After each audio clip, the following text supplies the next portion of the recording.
장 78페이지에 한용운의 거짓 이별이라는 시가 실려 있습니다. 여러분들 한용운이라고 하면은 이 중요한 작가이기 때문에 작가의 특징부터 먼저 좀 알아볼게요. 이 한용운 같은 경우에는 시가 대부분 당신, 여기에도 나오죠. 당신, 시적 대상, 또 님, 이런 상징적인 존재가 등장한다라는 특징이 있습니다. 한용운에 대해서 조금 작가론적으로 접근을 해보면은 20년대, 1920년대 스님이셨고 또 독립운동가였고 그 독립 선언문 쓴 사람 중에 33인에 들어가잖아요, 그죠? 독립운동가였고 굉장히 다양한 활동을 하셨던 분인데, 그래서 시에서 이 당신이나 이 님이라는 존재가 과연 무엇을 의미하느냐 다양하게 해석을 할 수 있기 때문에 상징적 존재라고 이야기를 하는 겁니다. 어떻게 다양하게 해석이 되냐면은 사랑하는 사람, 아니면 이분이 이제 또 스님이셨기 때문에 절대자, 어떤 종교적인 어떤 진리, 그리고 독립운동가였다는 점에 뒤에 우리가 초점을 두면은 일제 강점기 시대였잖아요. 빼앗긴 나라, 빼앗긴 조국, 이것을 당신, 님, 이런 표현을 통해서 나타낸 것이 아니냐, 이런 의견들이 있어요. 또 이 당신이나 이 님이라는 시적 대상이 등장하기 때문에 이 시적 대상에 대한 뭔가 존경의 태도, 이런 걸 드러내기 위한 번역체가 사용이 됩니다. 여기도 보면 십니까? 입니다. 뭐뭐인가요? 이런 식으로 아주 경어체를 사용해가지고 표현을 하고 있고요. 또 시가 좀 긴 편이에요. 산문시가 많고요. 역설적인 표현을 잘 사용한다라는 뜻이 있습니다. 역설적인 어떤 설정이라든지 역설적인 표현, 이런 것들이 많이 드러나고요. 또 아무래도 이 스님이셨다 보니까 윤회사상 같은 게 시에서 좀 잘 드러나요. 윤회사상이라는 게 죽어도 그 다음 생에 또 만날 수 있다, 이게 윤회사상 아닌가요? 그죠? 윤회사상이 드러나고요. 그러면서 이별 상황이 제시됐을 때 이별로 끝나는 게 아니라요, 재회를 소망하고 확신한 굉장히 의지적인 태도 드러난다라는 특징이 있어요. 한용운 시의 특징입니다. 선생님 한번 정리를 해봤고요. 한용운 하면은 여러분들 머릿속에 딱 떠오르는 시가 님의 침묵이라는 시가 있습니다. 당연히 수능에 나왔을까요? 수능에 2009년에 나왔었고요. 한용운 시는 수능에 한 3번 정도 나왔어요. 3번 정도 나왔는데 가장 최근에 나왔던 시는 님의 침묵입니다. 여러분들 클래식이에요, 클래식. 무조건 이런 중요한 시들은 언젠가는 수능에 나오게 되어 있어요. 여러분들 클래식을 꼭 공부를 하셔야 됩니다. 자, 이 거짓 이별이라는 시가 수능 특강에 실려 있는데 님의 침묵이랑 선생님이 보기에는 굉장히 결이 비슷합니다. 그래서 여러분들 님의 침묵을 공부를 했다면 거짓 이별이라는 시가 좀 더 와닿을 수가 있고요. 공부를 안 했다면은 거짓 이별 오늘 공부하고 나서 님의 침묵을 꼭 연결해서 읽어보시면 좋을 것 같습니다. 비슷합니다, 거의. 거짓 이별 보실게요. 당신과 나와 이별한 때가 언제인지 아십니까? 물어보면서 시작을 하네요. 그죠? 아십니까? 이렇게 의문형 어휘를 사용해서 시상을 환기시키고 있다, 이렇게 보실 수가 있겠네요. 이제 시를 시작할 때, 그죠? 의문형 어휘를 사용해서 시를 열고 있는 겁니다. 자, 그러면서 아주 친절하게 시적 대상 나오고요, 화자 나오고요, 시적 상황, 이별이라는 거 다 나와 있습니다. 자, 여기서 당신에게 아십니까? 라고 물어보고 있잖아요. 그래서 이 당신은 이 시에서 청자로 설정되어 있다. 다르게 이야기하면은 말을 건네는 방식이 사용되고 있다라는 얘기입니다. 그래서 이 시는 독백체가 아니라요, 이 당신 시적 대상에게 말을 건네는 방식으로 시를 쭉 진행을 해 갈 거고요. 자, 이별한 때가 언제인지 아십니까? 라고 물어보는 거는 이별한 지 얼마 안 된 것 같아요? 오래된 것 같아요? 그쵸? 시적 대상을, 시적 상황을 잘 파악을 하셔야 됩니다. 이별한 지 오래되었다는 얘기예요. 이별한 지 오래되었다. 이런 뉘앙스를 여러분들 캐치하실 수 있어야 됩니다. 당신과 나와 이별할 때가 언제인지 아십니까? 언제인지 기억이 안 날 정도로 굉장히 오래되었다는 얘기예요. 이별한 지 오래되었고요. 가령 우리가 좋을 대로 말하는 것과 같이 거짓 이별이라 할지라도 나의 입술이 당신의 입술에 닿지 못하는 것은 사실입니다 라고 했어요. 굉장히 그죠? 연시처럼 느껴지는데요. 그러니까 사랑 노래처럼 느껴진다는 얘기입니다. 자, 나의 입술이 당신의 입술에 닿지 못하는 건 사실이다라고 했어요. 바로 님이 구제한다라는 이 이별 상황에 대한 객관적인 사실이죠. 자, 객관적 사실은 나와 님이 이별했다는 거예요. 만날 수가 없어. 그래서 입술과 입술이 닿지 못한다라고 굉장히 시적으로 표현을 했어요. 자, 그런데 이런 객관적인 사실인 이별 상황을 자, 지금 화자가 뭐라고 표현했어요? 자, 이 시의 포인트입니다. 그냥 한번 좋게 얘기해보자라는 얘기요. 어떻게? 거짓 이별이라고 이야기해보자라는 얘기입니다. 자, 요렇게 가볼게요. 요렇게. 자, 객관적 사실은 이별이에요. 이별했어요. 그죠? 만날 수가 없어요. 그런데 거짓 이별이라고 이런 걸 우리가 역설적 상황인식이라고 이야기를 합니다. 또는 객관적인 사실을 주관적으로 인식을 하는 거죠. 화자가. 자, 그럼으로써 일어날 수 있는 효과는요. 바로 역설적 상황 인식을 통해서 화자는 지금 이별 상황을 부정하고 있어요. 이별을 부정하고 있다라는 것을 알 수가 있겠고요. 그래서 그 뒤에 이제 쭉 나오겠지만 화자는 재회를 소망하고 재회를 확신하고 있어요. 바로 이러한 태도를 강조하는 효과가 있습니다. 재회를 소망하고 확신하는 태도를 강조하기 위해서 이런 역설적 상황 인식이 나타나고 있는 거예요. 이 시의 포인트입니다. 포인트. 거짓 이별. 이 시의 제목이잖아요. 제목. 그죠? 거짓 이별이라고 주관적으로 인식을 하고 있다. 바로 화자는 이별을 부정하고 있고요. 그래서 재회를 소망하고 확신하고 있다라는 것을 우리가 알 수 있어야 되겠습니다. 자, 그래서 객관적 사실을 주관적으로 인식을 하고 있다라는 거 체크를 하셔야 되겠고요. 자, 이 거짓 이별은 언제나 우리에게서 떠날 것인가요? 라고 했어요. 빨리 님과 만나고 싶다라는 거죠. 그래서 화자는 재회를 소망하고 있다. 위에서 캐치를 못했어도 이 아랫줄에서 캐치하셔야 됩니다. 이 거짓 이별은 언제 떠날 것인가요? 라는 거예요. 떠나기만을 지금 기다리고 있는 거죠. 바로 재회를 소망하고 있다라고 보는 겁니다. 자, 그러면서도 한 해, 두 해 가는 것이 얼마 안 된다고 할 수가 없습니다. 라고 했죠. 이별한 지 한 해, 두 해. 계속 시간이 지나가는 게 얼마 안 된다고. 이 사람한테는 짧게 느껴지겠어요? 길게 느껴지겠어요? 굉장히 길게 느껴지겠죠. 그죠? 한 해, 두 해가 뭐야. 일주일만 헤어졌어도 너무 길게 느껴질 텐데, 그지? 얼마 안 된다고 할 수가 없다라고 했어요. 바로 이별의 고통을 느끼고 있는 거예요. 이별의 고통, 너무 길게 느껴져요. 그러면서 간절한 그리움이 드러나는 거죠. 자, 그러면서 이 세월의 흐름을 굉장히 시적으로 표현을 했어요. 시들어가는 두 볼의 교화가 무정한 봄바람에 몇 번이나 스쳐서 낙화가 될까요? 회색이 되어가는 두 귀 밑에 푸른 구름이 쪼이는 가을 볕에 얼마나 바래서 백설이 될까요? 자, 요 두 구 묶어서 표현법 보이시죠? 백구 사용됐어요. 백구. 그죠? 자, 그리고 두 볼의 보화. 그리고 두 귀 밑에 푸른 구름 이런 식으로 표현을 했는데요. 이 보화라는 거는 그 불그스름한 그런 꽃 아니에요. 봄에 피는 꽃이란 말이에요. 그래서 두 볼의 보화. 바로 이 볼의 이 발그스레한 그 모습을 비유적으로 표현을 한 거예요. 그래서 백구. 비유가 사용되었다라고 보실 수가 있겠습니다. 두 귀 밑에 푸른 구름도 마찬가지거든요. 푸른 구름이 하얗게 된다라고 했어요. 귀 밑은 뭐예요? 머리카락이 보이는 부분이에요. 그죠? 그래서 푸른 구름이라는 거는 검은 머리. 검은 머리를 비유를 한 겁니다. 말 그대로 이 젊음. 보아도 마찬가지겠죠, 그죠? 젊음. 나의 젊음을 상징한다 또는 비유한다라고 보실 수가 있겠습니다. 자, 그리고 여기서 보화라는 거는 이제 봄바람이라는 표현도 나오냐, 그죠? 그래서 계절감도 드러나는 부분이라고 보실 수가 있어요.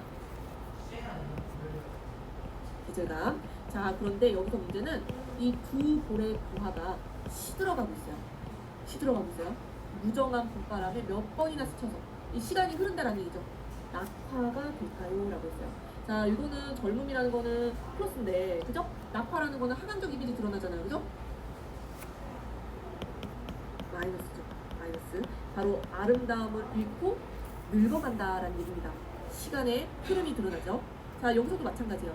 두 밑에 푸른 구름, 아주 새까만 그 검은 머리를 얘기하는 거예요. 젊음이 회색이 되어간다라고 했어요. 점점 회색이 되어서 가을 볕에 발해서 백설이 하얀 흰 머리가 된다라는 얘기죠. 그래서 플러스가 마이너스. 자, 오른쪽에다가 정리를 해볼게요. 여기 밑에다 정리해야 되겠네. 자, 여기 보시면은 자, 낙화가 된다, 도화가 낙화가 된다라는 거는 상태의 변화예요. 빨갛게 달려있던 꽃이 떨어진, 그죠? 상태의 변화. 여기서는 검은 머리가 하얗게, 회색이 되었다가 하얗게입니다. 그죠? 색채의 변화가 들어가요. 상태의 변화, 색채의 변화. 바로 시간의 흐름. 바로 어떤 시간의 흐름? 이별의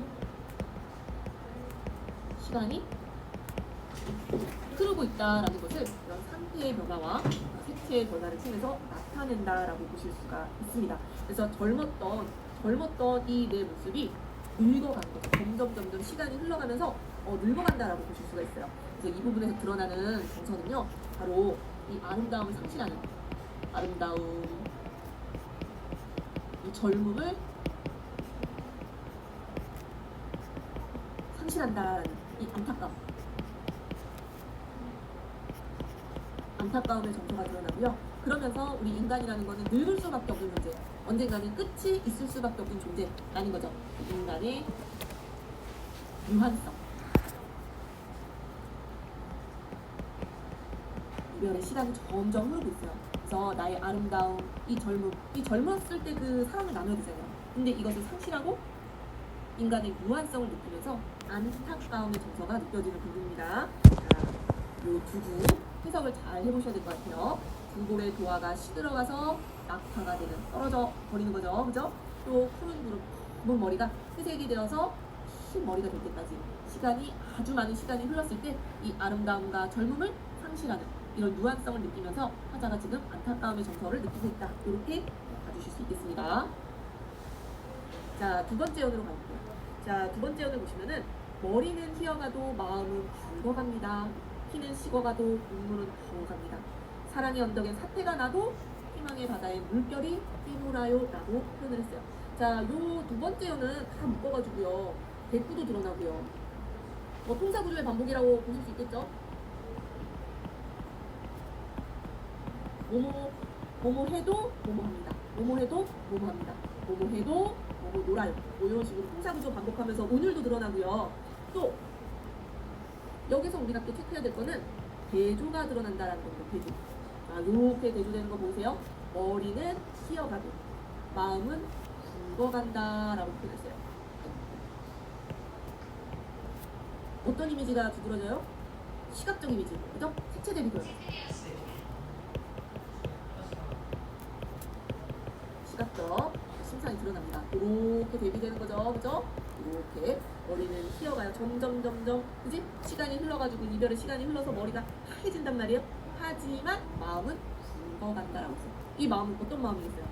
바로 님에 대한 변치 않은 마음이겠죠. 그죠? 변치 않은 마음. 자, 여기서도 마찬가지예요. 피는 식어가도 점점 늙어가는 거야, 그지? 피는 식어가도 눈물은 얼어갑니다. 이 눈물은 뭐예요? 바로 님에 대한 화자의 그런 간절한 기다림의 눈물일 거 아니에요. 그래서 눈물은 들어간다. 식는다, 죽다. 여기서는 뭐예요? 촉각대비입니다. 촉각적 이미지가 대비를 이루고 있어요. 그래서 이 부분에서 나타나는 정서는요, 바로 이 변치 않는 사랑을 강구하기 위해서, 변치 않는 사랑을 강구하기 위해서 이런 색채 대비, 촉각 대비, 이런 대조적인 표현을 통해서 변치 않는 사랑을 강조하고 있다. 이렇게 보실 수가 있겠고요. 자, 이 부분도 대비입니다. 그죠? 사랑의 언덕에 사태가 나도 희망의 바다에는 물결이 뛰놀아요 라고 표현했어요. 사랑의 언덕에 사태, 산사태를 얘기하는 거죠. 화각적 이미지 드러나요. 막 쏟아져 내리는 거잖아요. 그죠? 산사태. 그죠? 사랑의 언덕에 사태가 났다라는 거는 이별을 얘기하는 거예요. 그래서 지금 이별 상황이지만, 이별했지만 희망의 바다에는 물결이 뛰는다라고 표현을 했어요. 희망의 바다. 어떤 거에 대한 희망이겠어요? 그렇죠. 재회에 대한 희망입니다. 마이너스, 플러스. 계속 이렇게 이제 마이너스 플러스 대비되는 거 보이시죠? 대조적인 표현을 사용하고 있다라는 얘기입니다. 그리고 여기서 하강이었죠? 뛰놀아요. 물결이 뿅뿅뿅 상승하는 이미지 드러나나요? 상승적인 이미지 드러납니다. 바로 재회에 대한 소망.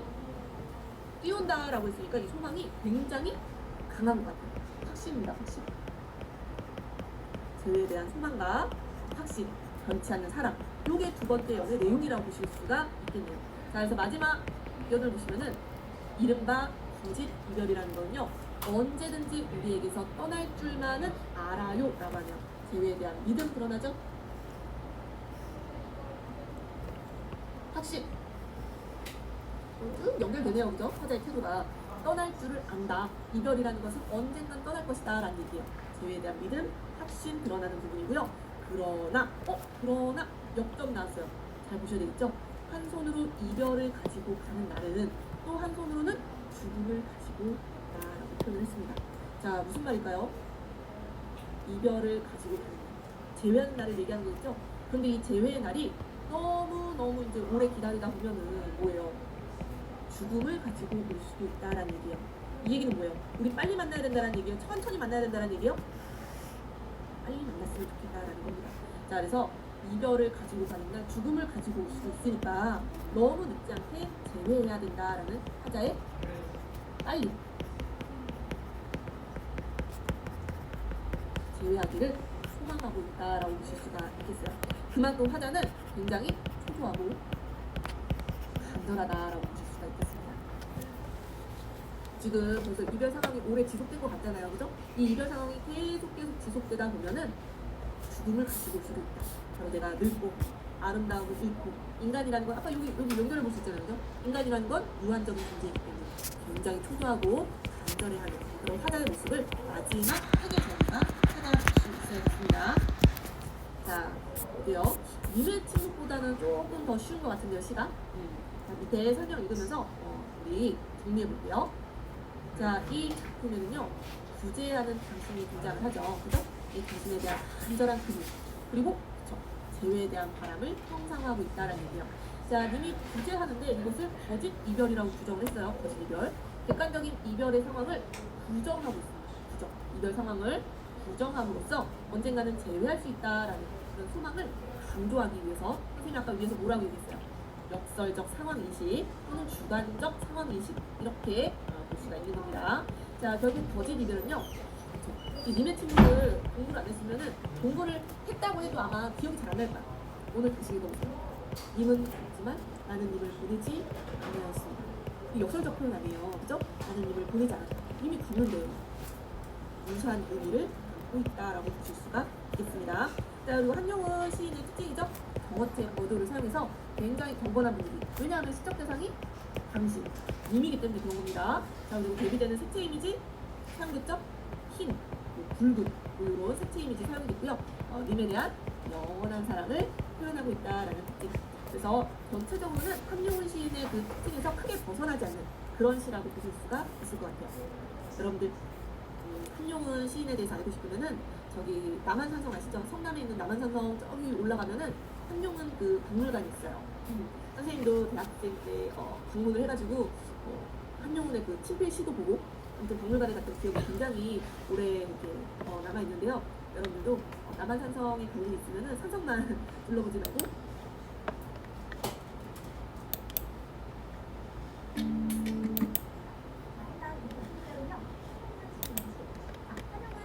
일단 승려였고요. 당신과 나와 이별한 때가. 자, 그러면 해석을 볼 수가 있거든요. 자, 그러면 일단 요 해석을 하는 종교를 사용하고 있어요. 비유니까 그리고 번째예요. 만들어내요. 만들어내는 지금 여기에서 이 동절어기를 반복하죠. 동절어기를 계속해서 반복하니까 오늘도 만들어내는 자, 그러면 이어서 한번 볼까요? 가령 우리가 좋을 대로 말하는 거와 같이 그냥 편하게 내가 생각하고 싶을 대로 생각할 건데 어떻게 생각할 거냐면 거짓 이별이라고 할 거예요. 자, 그러면 거짓 이별에다가 우리 좀 표시를 해볼까요? 이 거짓 이별이라고 하는 거는 화자가 주관적으로 생각하는 지금의 상황입니다. 화자의 주관적인 인식입니다. 자, 그럼 우리 나중에 나올 거지만요. 지금 이별한 지 꽤 됐어요. 시간이 오래 흘렀습니다. 그러면 누가 지금 화자는 이별이 아니야, 우리는 진짜 이별한 거 아니야 라고 주관적으로 인식하고 있는 거예요. 거짓 이별이라 할지라도. 그리고 이어서 내용 좀 정리할게요. 나의 입술이 당신의 입술에 닿지 못하는 것이 사실입니다. 자, 그러면 우리 여기 한번 정리를 좀 해볼까요? 나의 입술이 당신의 입술에 닿지 못하는 것. 자, 그러면 지금 여기서는 뭐를 표현하고 있는 거냐면요. 우리는 물리적으로 떨어져 있다. 우리 진짜 이별한 거 아니야. 우리 이별한 거 아닌데, 근데 우리 떨어져 있긴 하네. 라고 이야기를 하는 겁니다. 자, 그러면 이어서 볼게요. 이 거짓 이별은 언제 우리에게서 떠날 것인가요? 자, 그러면 이게 무슨 말일까요, 여러분? 아까 전에 화자는 거짓 이별이라고 생각해. 우리는 거짓 이별이야. 근데 이게 언제 우리를 떠날까? 이게 무슨 말이에요? 그러면 우리가 언제 다시 만날까? 이런 의미죠. 자, 그러면 여기에서는 화자의 재회를 소망하는 태도가 드러나고, 그리고 지금의 상황을 안타까워하는 그런 마음이 드러납니다. 우린 대체 언제 만날 수 있을까 하는 그런 안타까움이다. 한 해, 두 해 가는 것이 얼마 안 된다고 할 수가 없습니다. 자, 그러면 우리 여기요 지금 무증부정이 쓰였어요. 그러면 해석 어떻게 할 거예요, 여러분? 한 해, 두 해 가는 게 얼마 된다. 너무 시간이 오래 지나고 있다. 즉, 상황이 계속 지속되고 있다. 상황이 한 해, 두 해 지속되고 있다라는 거를 드러내고 있어요. 자, 그러면 우리 이어서 내용 정리할게요. 자, 시들어가는 두 볼의 동화가 무정한 봄바람에 몇 번이나 스쳐서 낙하가 될까요? 자, 그러면 여러분 동화라고 하는 거는 복숭아 꽃이에요.